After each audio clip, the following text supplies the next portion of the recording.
கீழ்வேலூர் பகுதியில் இயங்கி வந்த டாஸ்மாக் கடையை தீ வைத்து மர்ம கும்பல் கொளுத்தியிருக்கிறார்கள். காட்சிகள் வெளியாகியிருக்கிறது. கீழ்வேலூர் வடக்கு வேலி பகுதியில் இயங்கி வந்த கடை எண் 643 என்ற டாஸ்மாக் கடைக்கு தற்பொழுது மர்ம நபர்கள் தீ வைத்திருக்கிறார்கள். டாஸ்மாக் கடையை அகற்றுமாறு கடந்த சில நாட்களாக பொதுமக்கள் கோரிக்கை விடுத்து வந்த நிலையில் தற்பொழுது இந்த சம்பவமானது அரங்கேறியிருக்கிறது. 30 நாட்களில் டாஸ்மாக் கடையை அகற்ற நடவடிக்கை எடுக்குமாறு வட்டாட்சியர் ஏற்கனவே உறுதியளித்திருந்த நிலையில் தற்பொழுது மர்ம நபர்கள் இந்த டாஸ்மாக் கடைக்கு தீ வைத்து கொளுத்தியிருக்கிறார்கள். அண்மை செய்தியாக பார்த்துக் கொண்டிருக்கிறோம். இதுகுறித்த கூடுதல் விவரங்களை செய்தியாளர் மூர்த்தி வழங்க நாம் கேட்கலாம். வணக்கம் மூர்த்தி, தற்பொழுது அந்த மர்ம நபர்கள் யார் என அடையாளம் காணப்பட்டிருக்கிறதா? அது குறித்தான நடவடிக்கைகள் ஏதேனும் எடுக்கப்பட்டிருக்கா? கூடுதல் விவரங்கள். வணக்கம் அருணேஷ். நாகப்பட்டினம் அருகே உள்ள கீழ்வேலூர் வடக்குவேலி பகுதியில் இயங்கி வரும் டாஸ்மாக் கடைக்கு மர்ம நபர்கள் தீ வைத்துள்ளனர்.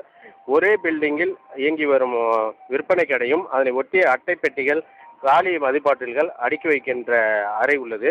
இந்த அறைக்கு மர்ம நபர்கள் தீ வைத்துள்ளனர். அதில் வைக்கப்பட்டிருந்த அட்டைப்பெட்டிகள், காலி மதுபாட்டில்கள் எரிந்து வெளியே புகை வந்துள்ளது. இதனை அடுத்து அவ்வழியே சென்றவர்கள் கடைக்குள் இருந்த புகை நெருப்பு வருவதை பார்த்தனர். உடனடியாக கீழ்வேலூர் காவல் நிலையத்திற்கு தகவல் தெரிவித்தனர். உடனடியாக தீயணைப்பு வீரர்களும் வரவேற்கப்பட்டு தீயை வேறு எங்கும் பரவ விடாமல் அணைத்தனர். நல்வாய்ப்பாக மதுபாட்டில்கள் இருக்கும் அறைக்கு தீ பரவுவதற்கு முன்பே தீயை அணைத்ததால் மதுபாட்டில்கள் தீயில் எரியாமல் தப்பியது. கடந்த சில வாரத்திற்கு முன்பு இந்த டாஸ்மாக் கடையை அகற்ற வேண்டும் என பொதுமக்கள் முற்றுகையிட்டு போராட்டத்தில் ஈடுபட்டனர். பொதுமக்களுக்கு இடையூறாக உள்ள இந்த கடையை அகற்ற வேண்டும் என அந்த பகுதி மக்கள் நீண்ட நாட்களாக கோரிக்கை வைத்திருந்தனர். போராட்டத்தின் போது கீழ்வேலூர் வட்டாட்சியர் வேதையன் தலைமையில் பேச்சுவார்த்தை நடத்தி இன்னும் 30 நாட்களில் கடையை அகற்ற நடவடிக்கை எடுப்பதாகவும் அதுவரை கடையை திறக்க மாட்டோம் என உத்தரவாதம் அளித்தனர். ஆனால் மறுநாளே கடை திறக்கப்பட்டு விற்பனை நடைபெற்று வந்தது.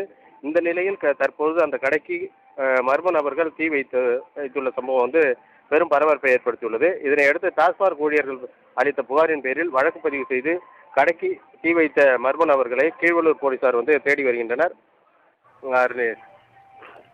கூடுதல் விவரங்களுக்கு நன்றி மூர்த்தி.